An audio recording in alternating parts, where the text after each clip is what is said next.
I'm the official nutrition and supplement sponsor for the LA Marathon 2009, 2010, and 2011. So what we want to do is we want to build a fantastic program with everybody here to ensure you're getting world-class benefit from this marathon. So we're going to start off today and talk about some categories. We've put together in your manual, and everyone, so when you signed up, online there's a whole Roadrunners manual. In section 3 is nutrition, and this section I wrote for you guys. We are evolving this segment and going to continue to evolve this to make it very interactive for you and to make it very, very easy for you to have an enjoyable experience. So we're going to cover some topics today. Today is about foods, hydration, recovery, and it's for everybody. This is not just for people who are meat eaters, this is for vegetarians, vegans, fishitarians, for everybody. Okay, so those of you who are wondering, had a chance to meet and talk with several of you, there's been some concerns about, I'm vegetarian, does it still work? Absolutely, it definitely does. So we first want to start off topic-wise with hydration. I think it's the first thing you really need to know about hydration, and it's the most important thing. In extreme circumstances, your body, you need hydration. In 3 days of extreme circumstances, you're dead without water. So 70%, 75% of your body is water, depending upon if you're male and female. There's a big difference between male and female from a standpoint of hormonal patterns versus an estrogen-based system and testosterone-based system. So right out of the get-go, we're different. But hydration is something that we all need uniformly. AMA, American Medical Association of Physicians, are talking about eight glasses of water. That's 64 ounces of water a day. What's your name? Tina? Stand up for a second. Just come up real quick. Come on, stand up here. All right, Tina! Here's Tina, and here's me. Right? A little size difference between us. There's a little difference in lean muscle mass. But we're being told that, Tina, you need 64 ounces of water, and I need 64 ounces of water. Okay, not going to happen. My lean mass, twice what yours is almost, and your hydration is 64, you might make it. That's under normal circumstances. Thanks, Jim. You sit down. You guys are marathon runners. All right, you guys are running and you have a titrated ladder. There's a schedule, and you're out here, and I believe you guys are running 5 to 6, some groups, some of your groups are 7 to 8 this morning, is that correct? Okay. So as your ladder gets higher and your mileage gets higher, your continued nutrition is that much more important. So in normal circumstances, your day in, day out life, 64 ounces of water is considered what's necessary. I want everybody in here to start practicing a half an ounce to 1 ounce per pound of body weight when you're running this kind of mileage. Everyone says, "Guys, wow, that's a lot of water. I weigh 187 pounds. That could be 187 ounces of water." The next question I always get is, "Hey, that's too much water. Isn't that going to hurt me? I heard you can drink too much water." Okay? You can't drink too much water. You'd have to drink around 3 to 4 times your body weight in distilled water. Distilled water has no nutrients in it, no minerals, would act as a vacuum and would pull the minerals out of your body.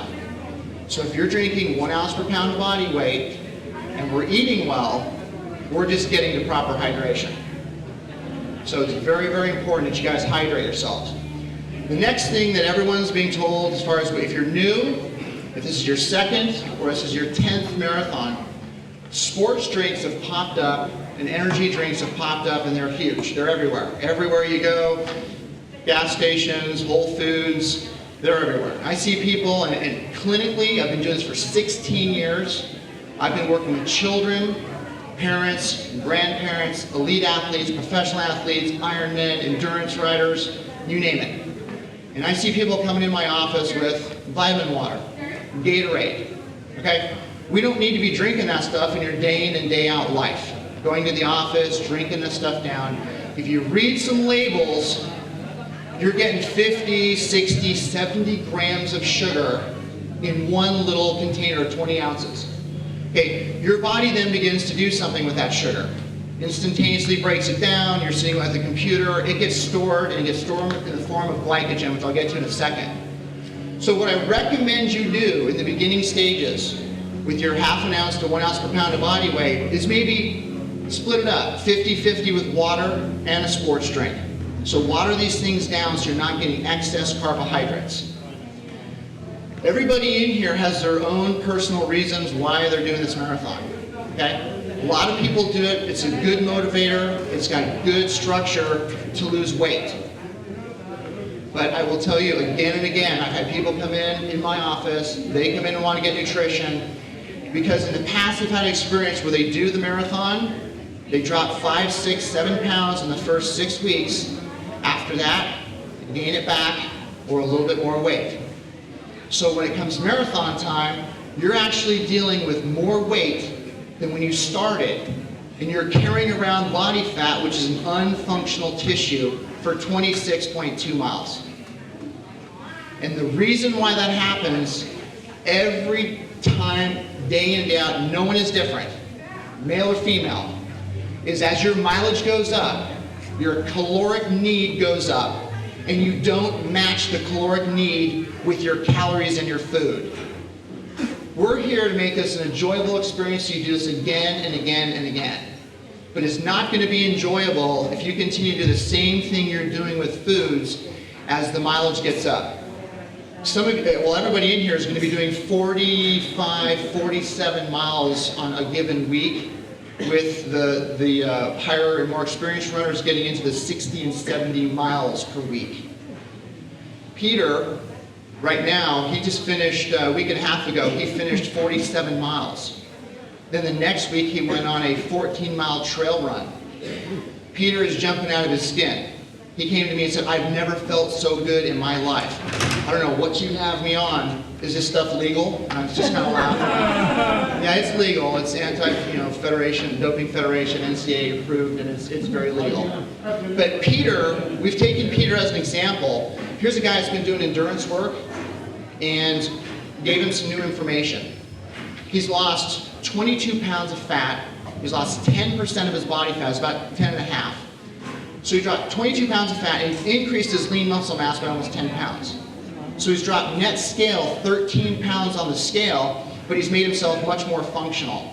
That's what everybody in here could use a little of. Build some muscle tissue. So muscle tissue segues me into my next section about protein. So we're going to talk about protein, carbohydrates, fats, and water today. I'm going to finish up with recovery. I will tell you, protein is not utilized enough by anybody in this room. Protein is not a stored nutrient. Stored nutrients are fat and carbohydrates. And fat and carbohydrates are our body's energy sources.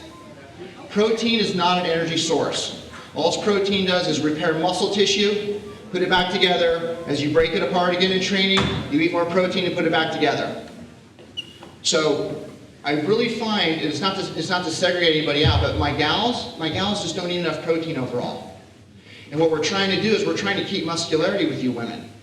It's more difficult to keep muscularity with women just because you're an estrogen-based system, you don't have as much testosterone in your system. Guys accidentally can do it.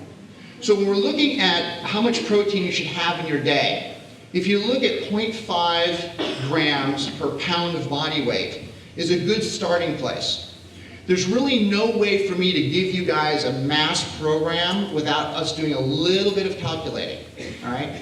So in the manual, there's how to calculate out calories based upon your body weight. Now, these are averages, and I do extremely scientific exercise testing with aerobic base, anaerobic thresholds, lactic thresholds, or VO2 max. I'm a certified phlebotomist. We draw blood. I do blood panels and chemistry across the board when I do your program for you. But these guidelines we have in here are really going to help you out tremendously in getting enough protein to help repair after your exercise. Recovery is not after your long run. It includes your long run, but recovery needs to happen Monday through Sunday. Okay? Everyone kind of thinks in their mind, I've talked to a lot of you, I've had a chance this morning, what are you most concerned about? Well, you look on the schedule on your Saturday runs, these runs right here are your longer runs. You're supposed to do your 2 small runs during the week, and then you get your longer run. So what's in your head? you're thinking, oh, I just got to get past that 12 miles, okay? And next week, and then it's going to be 14 miles, and then it's going to, and all you're thinking and worrying about is that. When in fact, we need to be preparing and having your recovery happening during the week. So your levels of protein, we need to pick it up. If you take your body weight, multiply by 0.5 grams, and spread them out throughout your day, it's a very simple, easy way for you to make sure you're getting the baseline amount of protein. If you're vegetarian, it just means you're going to have to read the labels a little bit more intently. You're going to have to look at the labels, you're going to have to look at how much protein is there, you're going to have to look at the carbohydrates and the fat, and you're going to just have to break it out a little bit. That's all I do. All my vegetarians come in, I take what they like to eat, they bring in wrappers, and we sit down and we calculate out the percentages of what's necessary. So protein repairs muscle tissue, that's the only thing. Structurally, without your protein being healthy, when you start getting up into 12, 13, 14 miles, you're going to start breaking down. We want to make sure you're not breaking down physically, ligaments and tendons, back problems, and all of a sudden just stretching, and then the meniscus goes, or you have some kind of tear, something. So protein, extremely important, especially for you women, but for you guys. Now guys, you can go up to 1.0 to 1.5 grams of protein per body weight. Reason being is we carry more lean mass, testosterone-based system, and you definitely can handle that type of level of protein. Then I get the question, what about my kidneys? What about too much protein? Well, you'd have to be up in the 2 to 3 to 3.5 grams per pound of body weight and not working out. Now, if you have some type of family health history with the kidneys, then it's something to take into consideration. Many of my clients have one kidney, so we have to back their water down just a hair. They can't have as much water as they should, but the other kidney does take over and does function properly. So look out in the crowd. I'm sure we've got maybe some diabetics here. We've got people with diverticulitis. We've got all kinds of differing digestion systems and whatnot. You can handle that all. That's what I work with day in and day out and have for 16 years. So protein, again, make a simple calculation, spread it out in your day. The best time for protein to be absorbed is right after exercise. If you want to get crazy about it, it's 15 minutes. Okay, that's peak absorption time and bioavailability of protein. It's 15 minutes after exercise. So everybody in here right now should have their whey protein shake going. You should be hammering it down right this second. All right, well, that's okay. But when you get home, you need to make sure that you're getting some protein when you get home. People are so concerned about carb loading and glycogen loading, and there's all these terms floating around. You have that banana out there, that's a good thing after a run like this. It picks your blood sugar up a little bit. And I was talking to Rod and Peter today, and Peter asked me, what else should we have out here? I said, nuts. You should have some almonds, some cashews, some peanuts, and you should have that with your banana. Because dietary fat, which is our next topic, is what controls blood sugar and insulin. And this is a common mistake for most people when they want to lose weight and they embark upon some type of activity. They start cutting fat out of their diet. Eating dietary fat does not equal body fat. They do not relate. Okay, so if you're having and eating good dietary fat, that's actually going to help two things. It's going to help your body actually burn off and synthesize fat, and it's also going to lower cholesterol. I see cholesterol, work with cholesterol all day long. In fact, I use cholesterol in my office to manage a person's foods. So I can look at what types of foods you're eating and the impact it's having on your cholesterol, and know the amounts of grams of fat and carbohydrates I need to feed you for your level of activity. So dietary fat is the best source of energy in the human body. Everyone thinks it's carbohydrates. Carbohydrates are synthesized to what's called the Krebs cycle, Biology 101. Fat synthesis creates 13.5 times more energy per gram than 1 gram of carbohydrates. 13.5 times more energy. So why are we all shying away from fat? I don't know, because fat is good for you, it's good for cholesterol, it's good for hormones, it's good for your cellular membrane. Everything about your body, brain function, need fat. So, in here is a calculation of 0.3 grams to 0.5 grams of fat per pound of body weight. Easy snacks for you guys to do is going to be nuts. It's going to be nut butters, avocados, olive oil, okay? Having those types of fats in your body, backing away from saturated fats. If we're here to lose weight, we're here to feel better. Backing away from your saturated, getting into your mono and polyunsaturated fats. That's much, much better. Obviously, you got to watch oil, okay? A lot of clients come in, they're sauteing everything. Just because it's olive oil, it's good for you. Oh, I got my chicken I'm sauteing. There's my vegetables I'm sauteing. We have a salad with avocado on it, and it's got dressing on it. I'm like, wow, that's a lot of fat. A lot of fat. No, but it's healthy fat. Yes, it's healthy fat, but what's happening is too much for your body at one sitting. So at that one sitting, your body has to store it. It's not utilizing it. So I want you to take out of here today, at one sitting. All right, at one sitting is one philosophy I'm going to be working with you all the way through until this marathon. The next thing I'm going to talk about is grown in nature. If something is grown in nature, you can bet it's pretty damn good for you. But if man's hands makes it, it's probably not as good. All right, so yams, potatoes, corn, peas, lentils, artichokes, winter squash, all those things I just mentioned are all complex carbs grown in nature. I haven't seen a bagel tree. I haven't seen a pasta plant.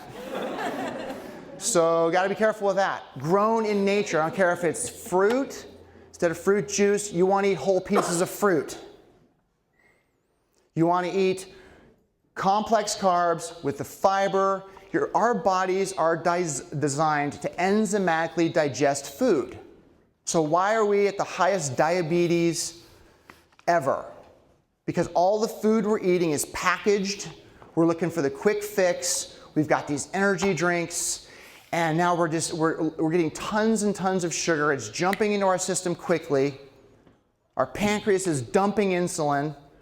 Insulin's like a truck. It drives the sugar into the muscle cell. And if your muscle doesn't use it, it stores it. It stores it in the form of what's called glycogen. You guys are going to be using a lot of glycogen in your later miles. As the mileage goes up, glycogen is going to become very important. Which leads me to carbohydrates. Your carbohydrates, I don't know what it is. When people get involved in endurance sports, they come in and it's kind of like a license to eat whatever you want. It's like, now I'm having a glass of wine because it's good for you at night. In fact, the whack goes to 2. And then I'm having the pasta with it because every runner eats pasta.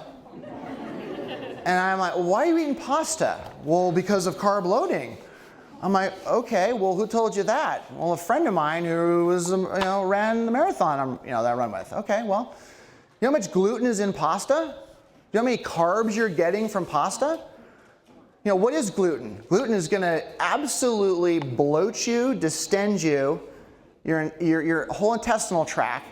And why everyone carb loads pasta the night before a race, I'm dumbfounded. I'm like, don't do that. Well, I love pasta. We even have a pasta party here. And I'm working on that. But you can't go out and have a ton of pasta. And if you got an Alfredo sauce on it and it's high in fat, and then you try to go to bed, you don't sleep very well. You know what? You figure, hey, that glass of wine, it's a carb too, so throw that down.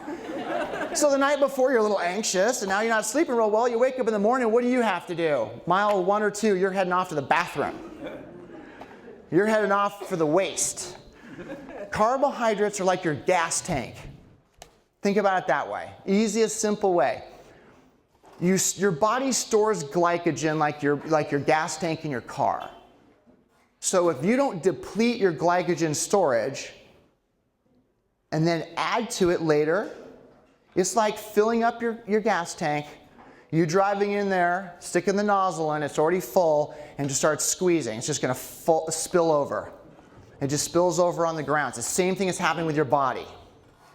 The only thing that's different with your body is having glycogen stored in your muscle tissue and in your liver, a little bit in your brain, about 3%. It doesn't turn to fat until 72 hours, 3 days. I've been very fortunate to work with not every, but just about every professional field. And one that was most fascinating was bodybuilding. Bodybuilders, you know what? Yes, they use steroids. Yes, they use drugs. But the science behind the body is the same. 72 hours, almost to the T, when your body actually spills over from your glycogen storage, it turns into fat on you, and you start to smooth out. You know the whole deal with bodybuilders, vascular, lean. So what we need to do here is make sure you're getting a proper amount of carbohydrates throughout your week that matches up with your body's level of activity. And then you want to think about how many carbs am I eating at one sitting. So if you keep that in your mind, how many carbs am I eating at one sitting, and how much on my plate is actually grown in nature? Okay? So if you stick to those basic rules, you're going to find yourself in a pretty good spot. I got to hand it to Peter. Several times I wrote in his book, "You still don't get it." You know, he'd come in and it's just this glass of wine and he's got his pasta. And I'm like, "Peter, you got to knock it off.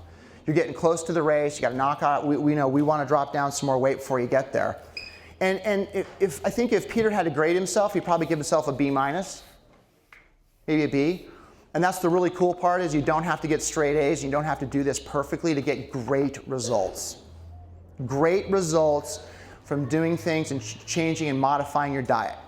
50%, which I feel is actually a little bit high, 50% of your diet carbohydrates.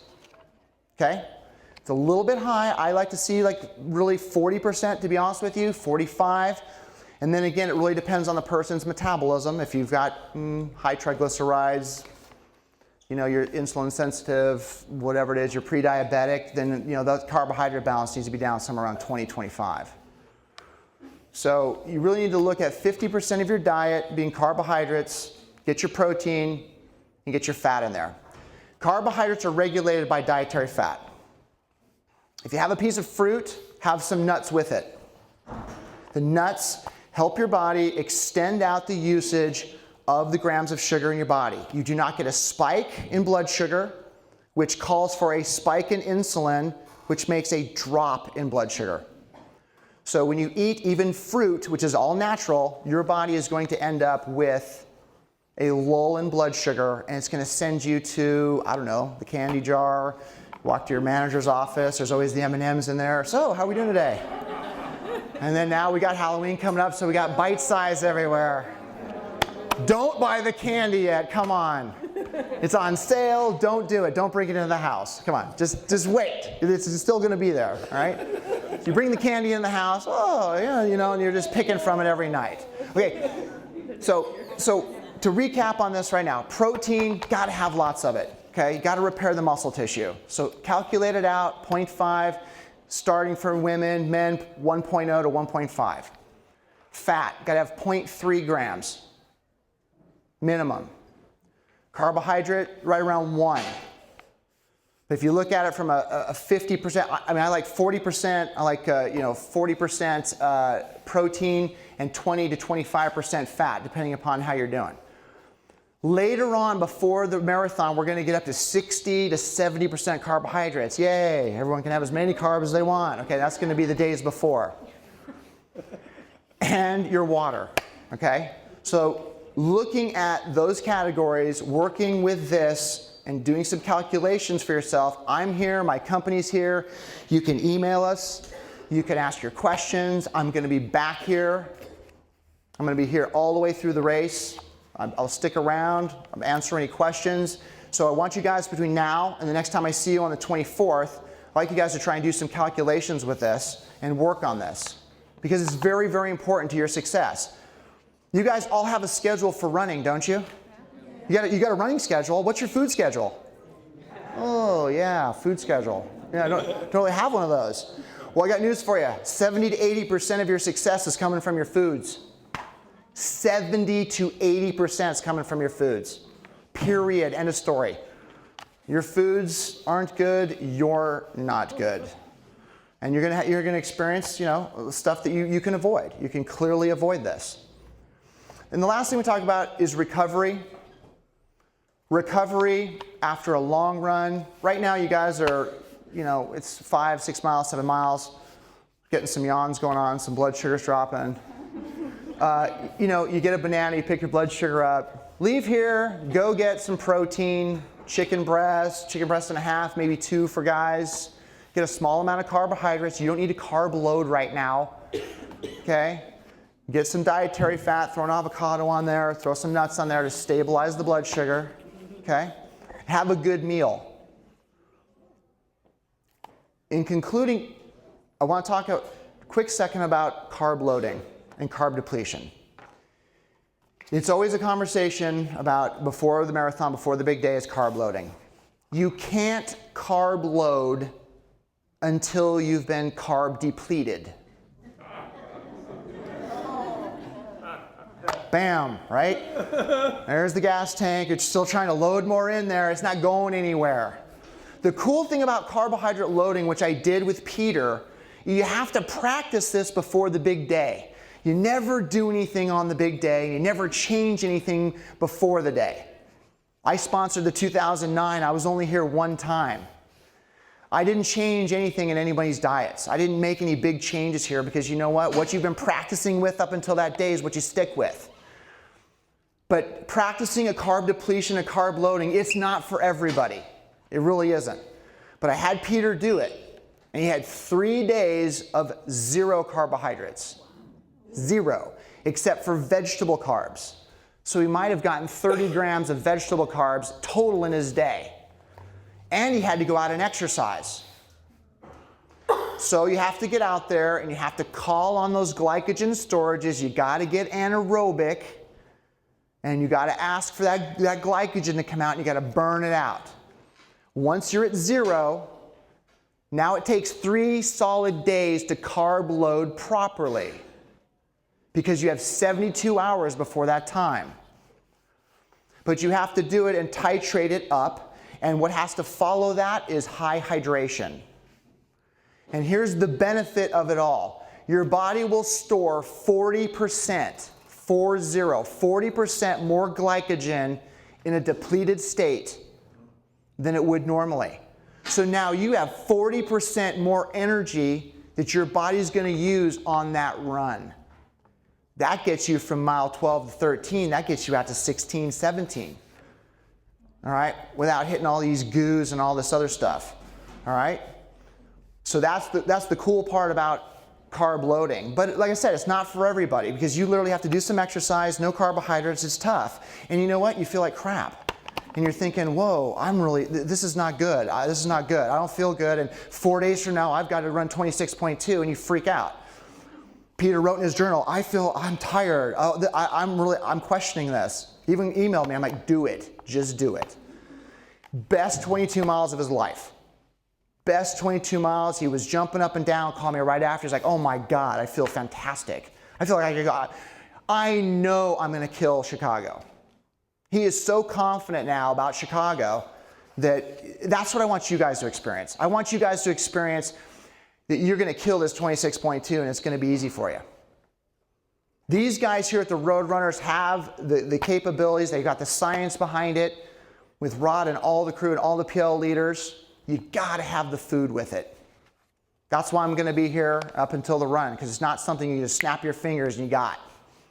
All right? So I'm going to be here in 2 weeks. I'm going to be working with all the PL leaders. They're going to be well-informed to where you can ask questions individually as you're out there with them. I'll be back here on the 24th. And on the 24th, I'm going to talk to you guys about supplementation. Supplementation is key. 26.2 miles, you're going to need some help. Just running around out there and splashing a little Gatorade in your face as you're running down, that's not going to cover it. It's not going to cover it. Okay, eating a Cliff Bar and your mouth getting dry, that's not going to cover it either. All right, so we want to talk about how to refuel your body, replace it with its nutrients, and to recover all the way through your week, each week. When you get to those high mileage guys, we all have lives. I don't know anybody in here that's a professional runner. So you've got lives with wives and husbands and kids and schedules that are crazy. So all that stuff starts to suffer when your energy and your fatigue is down, when you're down. So that's what I have to say today. I would love to answer any questions anyone has.